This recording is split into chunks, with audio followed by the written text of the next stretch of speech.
Olá, olá, olá, aqui é o Paulo César falando e hoje nós vamos falar sobre a impossibilidade de realmente ter acontecido um dilúvio bíblico.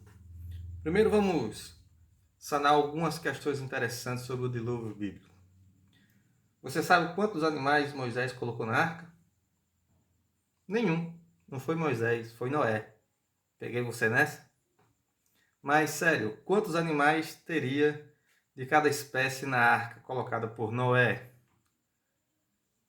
Você vai dizer dois, né? Muitas pessoas lembram de dois. Dois animais de cada, um casal de cada espécie. Mas o texto bíblico diz que não é bem assim. Eram dois casais de cada se fossem animais impuros, como aves de rapina, né? Os animais que não serviam para alimentação. Animais de casco fendido, animais carnívoros, né? Entre outros. Animais de hábitos noturnos. Animais puros, os que serviam para sacrifício e para alimentação, a Bíblia diz que deveriam ser 7 de cada. Já tinha ouvido essa informação? Ou seja, de ovelhas foram 7 de cada, 7 machos e 7 fêmeas, né? 7 casais. E quanto tempo durou o dilúvio? 40 dias e 40 noites? Não. 40 dias e 40 noites foi só o tempo de chuva. A Bíblia diz, se você for colocar lá todos os períodos, que o evento do dilúvio durou em média um ano. Né? Foram necessários 40 dias e 40 noites para cobrir todos os morros da terra, todas as montanhas da terra, e foram necessários aí a inteira de praticamente um ano para que a água baixasse. Então eles ficaram dentro da arca cerca de um ano. Quantas pessoas se salvaram do dilúvio? 8. 3 filhos de Noé, suas 3 esposas, Noé, e sua esposa. Né? E no final do dilúvio, Deus colocou um lindo arco-íris no céu para homenagear o fim do dilúvio e lembrar para ele mesmo, servir de lembrete para ele mesmo, que nunca mais ele iria destruir a raça humana, porque ele não tinha gostado do que ele fez. Né? Mas por que o dilúvio é impossível?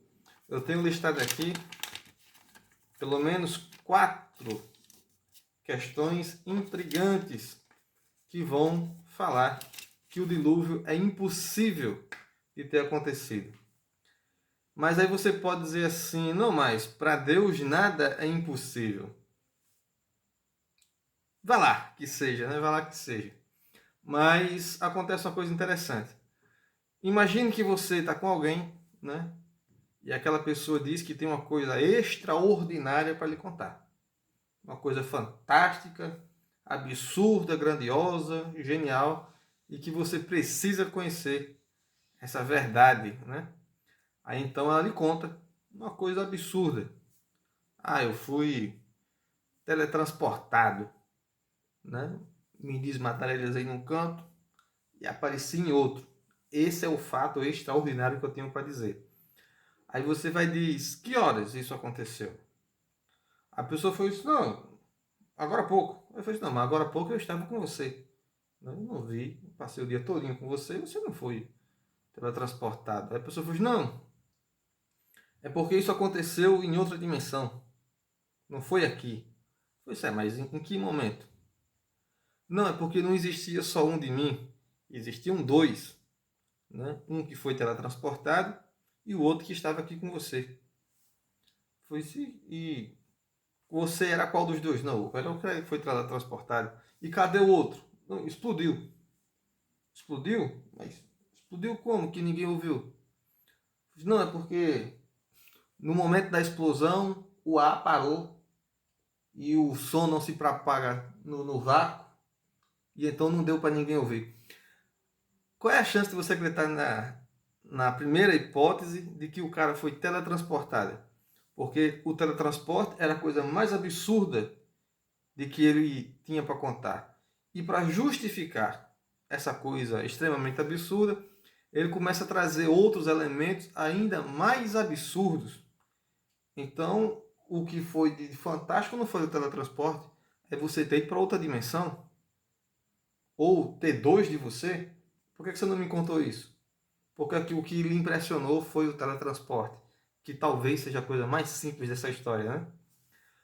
Então o que a gente vê é o seguinte: existem impossibilidades na descrição do conto, do mito, do dilúvio, né?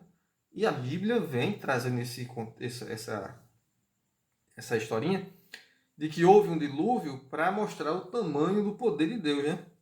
Mas, para que acontecesse o dilúvio, eu vou lhe mostrar aqui que são necessários que acontecessem outras coisas ainda mais fantásticas.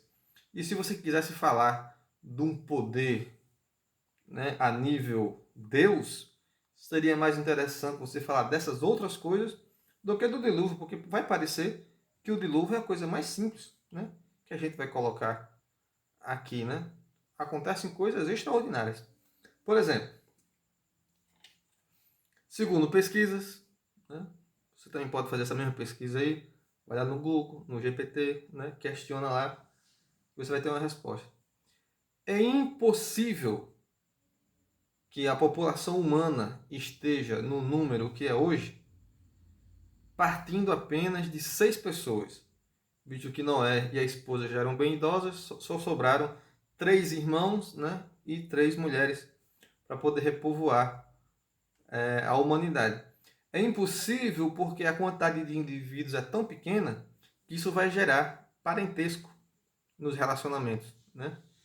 E quando há essa união consanguínea, se faz um fenômeno que se chama de gargalo genético, aonde as características dos descendentes vão se somando os defeitos, né? Há uma degradação genética e logo está nascendo pessoas doentes, pessoas aleijadas, né? A reprodução em algum momento vai parar de acontecer, as pessoas vão acumular os seus defeitos e não tem como dar sequência, né? É impossível. Se você chegar em qualquer momento em que uma espécie de animais só sobraram 6 indivíduos, 3 machos e 3 fêmeas, aqueles animais estão decretados como extintos.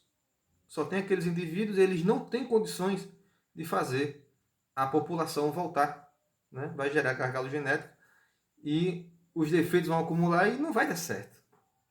Então, essa é a primeira questão.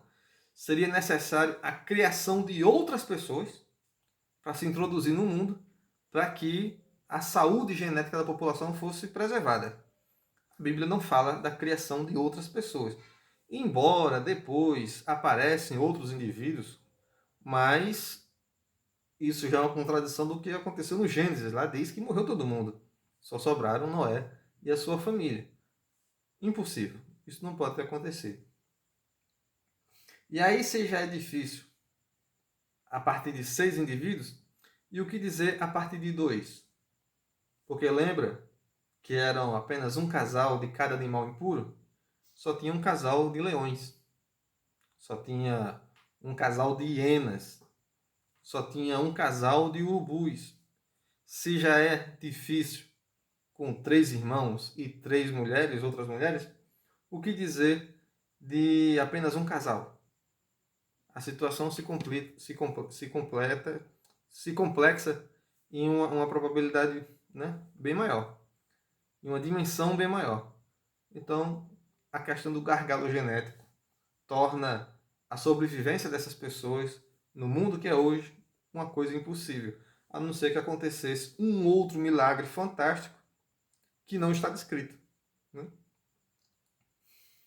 Outra questão: animais endêmicos. O que é um animal endêmico? É um animal que ele, pelas suas características, ele vive apenas em um canto. Só existe aquele animal naquele canto, né? É uma espécie endêmica e não existe em outro canto do mundo, como por exemplo o urso polar, né? Ele está lá no polo e ele não tem condições de sair de lá. É um urso com uma pelagem diferente dos outros ursos.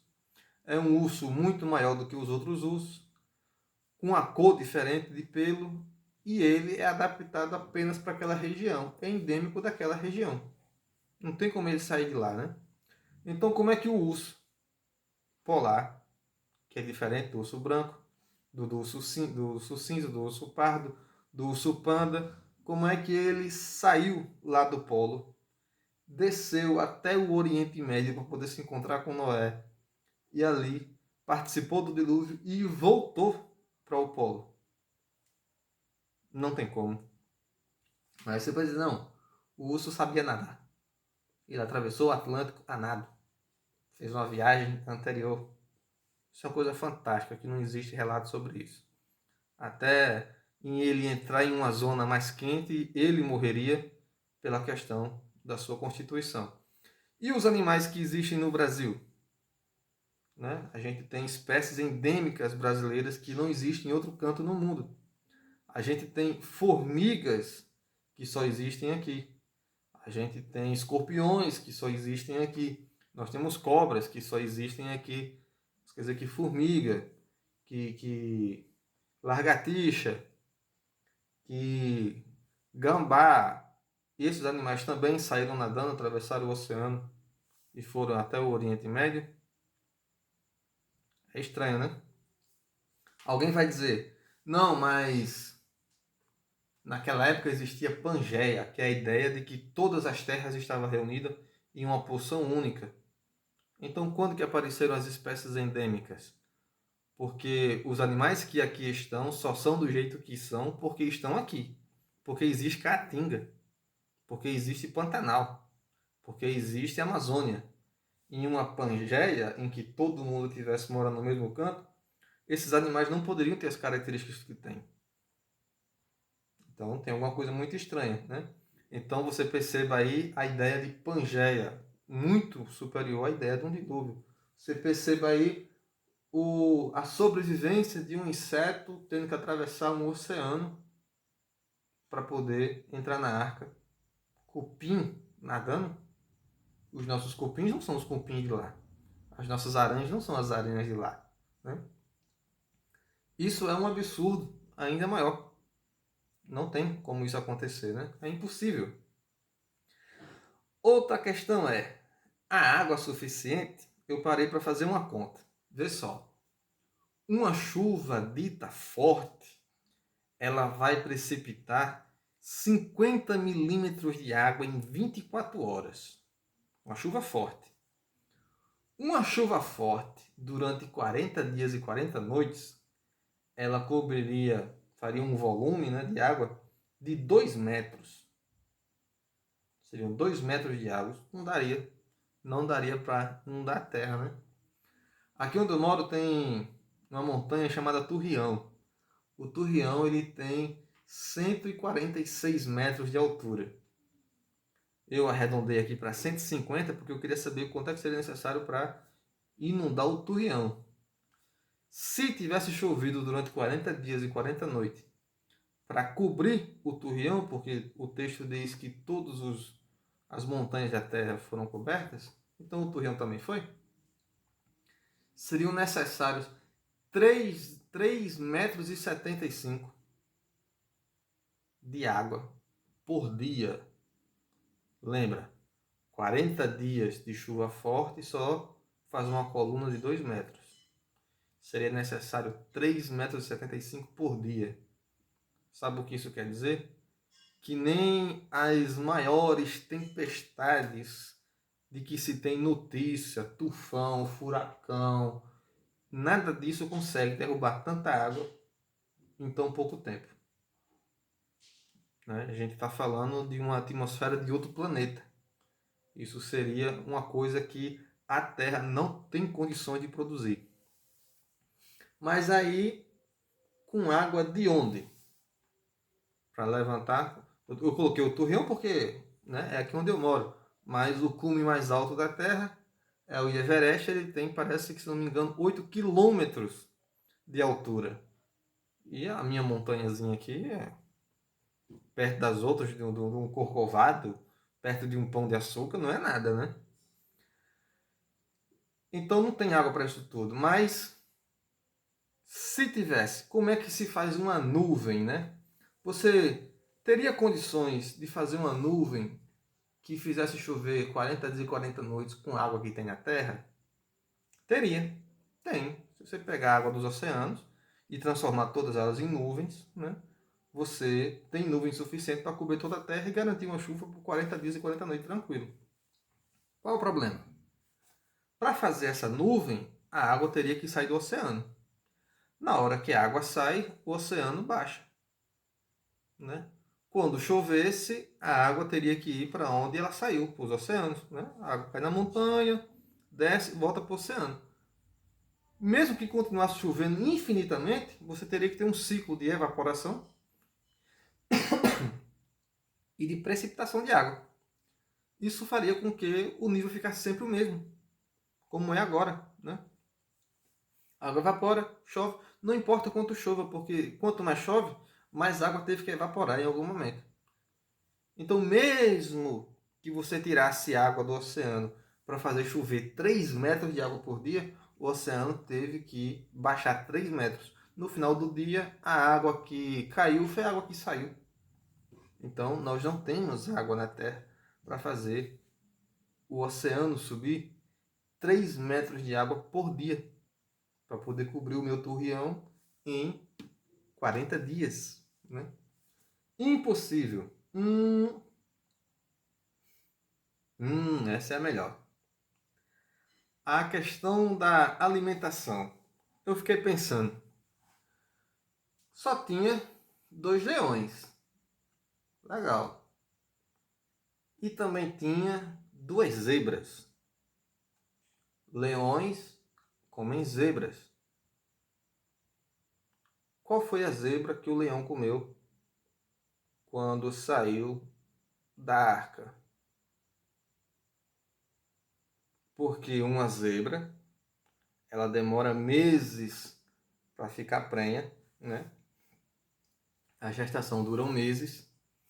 E o filhote, para poder se tornar reprodutivo, dura mais de ano. Né? Segundo, terceiro ano aí, a zebra está se reproduzindo. Então, quanto tempo o leão ficou sem comer zebra? E não foi só o leão.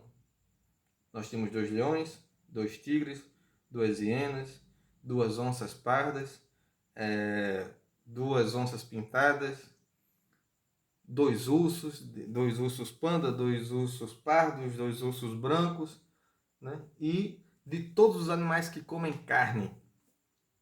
Quanto tempo esses animais tiveram que fazer jejum para esperar as suas presas, que só tinha um casal, se reproduzirem e fazerem uma manada que desse para esses animais se alimentarem?